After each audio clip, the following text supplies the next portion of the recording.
on the trailer and make it safe to drive. So the next thing, okay, we'll probably be able to ship in maybe a couple of weeks because we have now 25 full boxes that we need to get rid of soon. And but we have to wait until we get 40. So, and then we've got 5 bales of plastic ready to go too. So hopefully that's going to happen next couple of weeks. We'll see. Of course, we always encourage more people to recycle so we get this stuff done. Okay, the next problem is when we buy a baler, I have the funds for that, so it's not going to be part of the Ford's bills. The baler company, and it's going to be refurbished, has to drive it here, and it's up to us to get a forklift strong enough to get it off his truck and put it into the building. So it turns out that the forklift that we have is not feasible to lift 5,000 pounds, which is what the baler is. So to get it off the 18-wheeler, we need a different forklift. Reno's has one, and the cost would be $275 to rent it. And apparently, and also $270 to deliver it. That's not counting tax. And I'm going to, again, go to community council for the tax-free 501c3, which, by the way, we saved $313 on the forklift charge because it was no tax. We also saved $29 tax-free for our new pallet jack. So thank you, community council. Okay, so the problem is us getting the baler out of the 18-wheeler that comes. Our forklift has what I learned as pneumatic tires, which means you put air into our tires. It's not strong enough to lift 5,000 pounds, so we have to rent this thing that has tires that look like rock.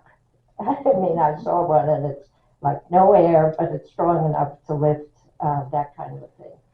So that price will come from the award that I have to pay for the baler. So that's not going to be on the Ford, the $600. So, but first, first things first, we need a building to put the bales that we're going to be baling into, and so that's the Ford is working on that, and I understand we have some bids out for a building or whatever we need to get things done safely. So that's the story. Well, first things first is get a building, then I'll get the baler and the forklift to lift it. So that's I do have $10,500 to spend. So that's anything else? I have a question. Yeah. I know the forklift's at the recycle center, but it's also going to be for Ford use as well, correct? Oh, sure. Okay. Yeah, Thank you. that's understood, and that's why I didn't have any hesitancy asking for the rest of the money. The city doesn't have a forklift that we could. We have a forklift attached, and I have to see about if we can lift that amount. If it's possible. I wasn't aware of what you just told me. So, But for the good news, for your, not problem, but for your challenge, there is 3-phase out there. Yeah. So we're okay there. We plan on putting your baler in a separate building next to the 3-phase and building the other storage area away from it. oh, So I great. think that's probably going to be the best bet. Yeah, and we're hopefully going to centralize recycle so that the cardboard is going to be coming to us that's presently goes to maintenance. So we'll see how we're gonna work all that out. So I'm delighted that John Wiley helped us with, the forklift problems. So what else? Sounds like you're making headway. Yeah, we're making headway. Really good. Thank You you. for all your hard work. Thank you. Thank you, ma'am. You know, what, we're trying to get stuff that doesn't have to go in the landfill. So people, landfill's gonna cost us, so we need to work on bringing more stuff to the recycle center. I have a question. Is there any thought of a, I know you don't want us to drop off, but is there any thought of a drop-off point for cans, you know, plastic Yeah, and that sort of thing? I know in the old days, there was just a giant bin right up to the west side of the museum, and we just put our recyclables, all of our aluminum in there Wow. way back when. way In back the eighties, Yeah. sometime, yeah. I don't know how to answer that. The drop-off means somebody's gotta go and pick that stuff up Right. at these various drop-offs. So that's a negative. Also, you have to buy the containers for people to put in drop-offs, you know? Sure. And so that's an expense. But, I'm trying to make it easy for people to bring stuff.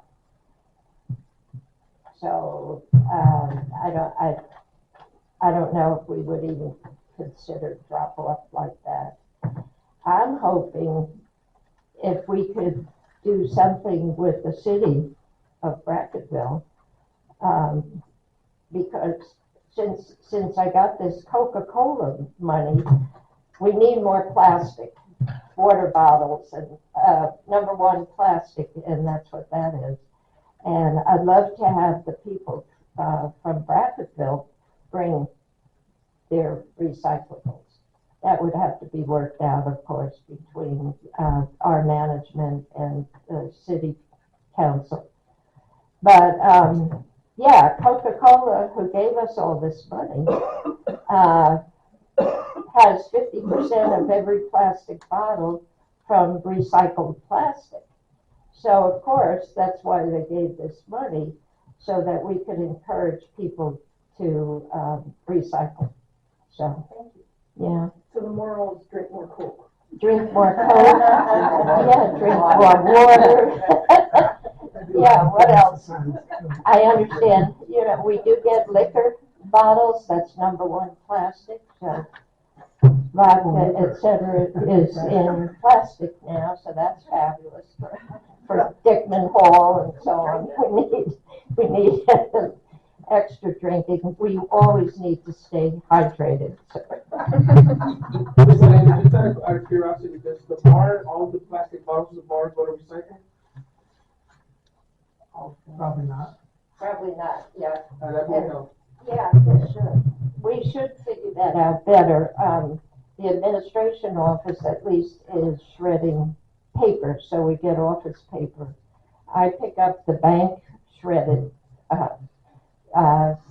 paper from the bank, and gonna try to make a deal with Rio Grande Electric.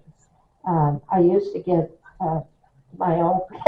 I used to go with my own car and get cardboard from them, and also some water bottles. So I'm gonna go back and see what I could do with them. So, thank you. Okay, Los Morris Restoration Project.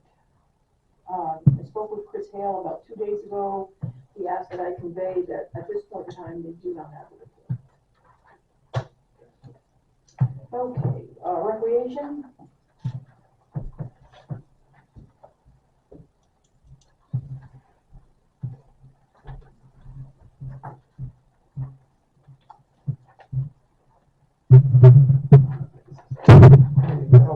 The Recreation and Wellness Committee will be available with a booth at Fort Park Days. We're going to be selling